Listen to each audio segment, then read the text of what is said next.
بسم الله الرحمن الرحيم.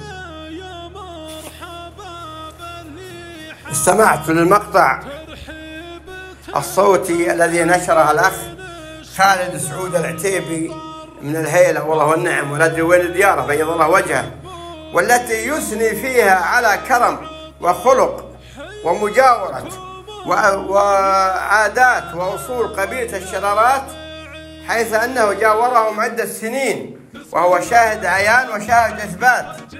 وكلامه ردا على من انتقد وضع رؤوس الإبل تحت القدور في قرية العقيلة بمحافظة القريات منطقة الجوف عند الشيخ نايف بن معيض النعيم الشراري وأخوانه.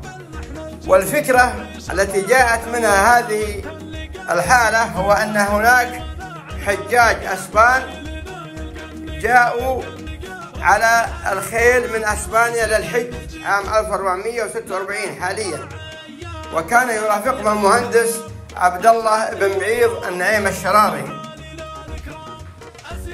وتواصل مع أخوانه في القريات وقال أن جايين جماعة جايين على الموروث للحج، موروثهم اللي هي موروث أجدادهم على الخيل.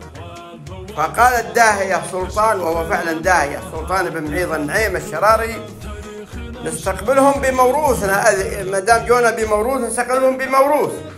فاستقبلهم بالموروث الذي فعله الرجل الفارس الكريم خلف الشجاع خلف بن دعيجة الشراري رحمه الله، وهي وضع رؤوس الإبل تحت القدور وطبخ الطعام عليها وإشعال خام القماش حتى ينضج اللحم.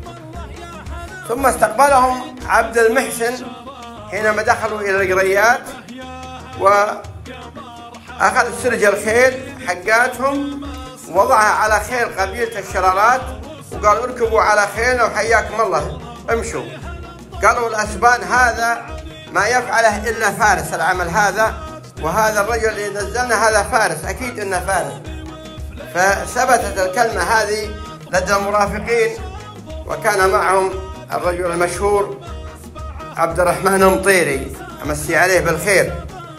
وجاءوا إلى مضيف الشيخ نايف بن معيض النعيم الشراري في العقيلة، ورأوا القدور تحتها الإبل، فقدموا لهم شرح موجز عن موروث قبيلة الشرارات.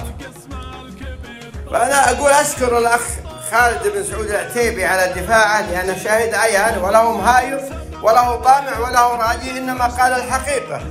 العلم يصل للكرام البعيدة، ويشكر ثناء الهيلة على رأس ما طال، يشكر ثناء رجلا علومه مجيدة في كل ما يبديه رده وما قال. خالد سعود اللي الشهامة وريده يجري به الطيب المورث على الفال، من لابة الهيلة رجالا شديدة ما تقبل الغلطة ولا قول من عال. نعمل قبيلة بالأمور المكيدة، ونعمل قبيلة في سهالات الأحوال. لا أنت يا راعي السجايا الحميدة، ومدافعك عن الشرارات ما مال. قلت الفعول الطيبات الأكيدة، وذكرت فيها اسمك ثلاثي المنسال، واسمك ذهب ما هو نحاسة وحديدة، ووفاك مع كل الشرارات ينشال. في قول شاهد حالي يذكر جديدة، في قول شاهد حالي يذكر رصيدة، ويذكر بها موروث جيلا من أجيال، واللي نشر موروث جيلا نعيده. تذكير بالماضي وتنبيه جهال، فالخلف ابن دعيجة المديدة تنعاد الأسبان حلا وترحال. والفكرة أولها بداها الوليدة الداهية سلطان يضرب بها مثال. الفكرة أولها بداها الوليدة الداهية سلطان يضرب بها مثال. وعبد الله اللي جابهم صوب سيدة مهندس ويشكر على رؤوس الأقذال. وعبد المحسن اللي جو على ما يريده غير مسار الدرب عن حروة الجال. عاشوا عيال معيض من نور البديدة، عاشوا عيال معيض نور البديدة،